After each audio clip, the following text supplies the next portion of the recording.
I am so excited to be here at Kings County Imperial talking about a topic that you are making fun of me for my love for, but we're talking about Pu Pu Platters, which I think are ready for a comeback. What exactly is a Pu Pu Platter for those who are just going, what is she saying?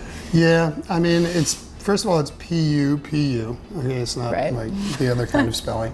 But it is essentially this. So it's a group of different, Southeast Asian, Polynesian, Chinese mostly ingredients meant to be sort of tinkered with on the grill, I guess, if you will. And usually there's some ribs and some shrimps involved, and sometimes there's some chicken and some beef and some satay. Really, what's on the Pu Pu Platter is not as important as the variety of items and whatnot. And so, when people say like this, it's not a traditional dish. It's really an American dish that sort of came from a lot of different cultures. Yeah. Talk me through sort of when Pu Pu Platters came into fashion in the U.S. Well, I mean, they've come into fashion. They've come and gone a little bit, and I would argue they never really left. As evidenced by our conversation before this tape started rolling. Yeah. Like you grew up with them. I grew up. Yeah, and for the people, mall Chinese place. I did not grow up with them because I grew up in New York City eating Chinese food. So you had real Chinese food. There wasn't really the Pu Pu, but yeah, right, exactly. Right. See, that's the distinction: real Chinese food, not real Chinese food. I consider this real Chinese food. I consider it part of the American Chinese lexicon of Chinese food, which is sort of its own thing. It's like not exactly Chinese food, not American food, but something that's worthy of discussion. That's right in between.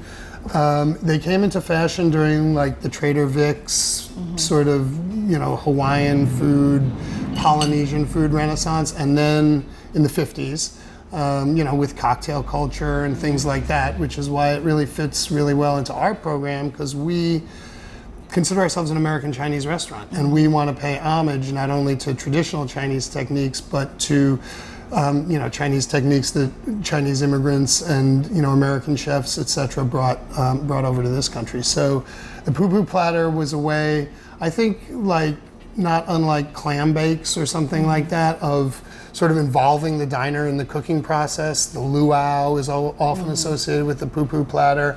And yes, Pu Pu, I think it's an appetizer in Hawaiian. Yeah. Basically a selection of appetizers. As I said, the luau, you got your little grill in the center, so you can kind of warm your food up or cook. I wouldn't say you want to cook it on that, but like get a little char, get a little heat going, whatever, and it's just a nice participatory way to eat. Yeah, let's talk about the presentation here, because I think kind of that's because the dishes can vary so much. I think the uniting figure is always like having something in the center, having either that fire going or having a great tray. Kind of, what do you think of as like the good setup, and sort of when is it appropriate for people to do at home? It's appropriate to do at home for a party. Yeah. I mean, I hate to say that because it sounds like, if you broke out a Pu Pu Platter at a dinner party, I mean, I would immediately think like 1950s Tupperware parties or something like that. But, hey, like it's all about nostalgia. So, I mean, we're really into that nostalgia. And what goes in the Pu Pu Platter? I mean, when I think, it's really a nostalgic thing. So it's like, what do you think should go in a Pu Pu Platter? Well, things you can put on that little grill, some spring rolls, some shrimp, some ribs. We like to balance it like we do with everything, with a little, cold or something a little bit like palate cleansing. But that's really what we got.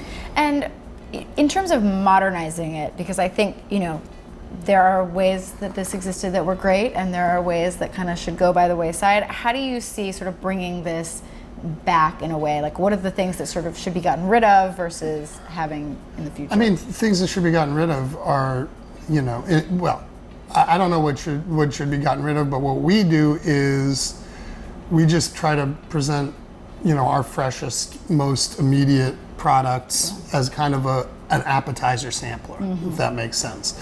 So it's actually, it doesn't look very impressive, but I mean, Sophia can attest to it. Like, this is a lot of food. I was going to say, if you don't think that looks impressive, no, I mean it's impressive like in terms of size. Like, all my energy not to just grab it. But it's a fair bit of food.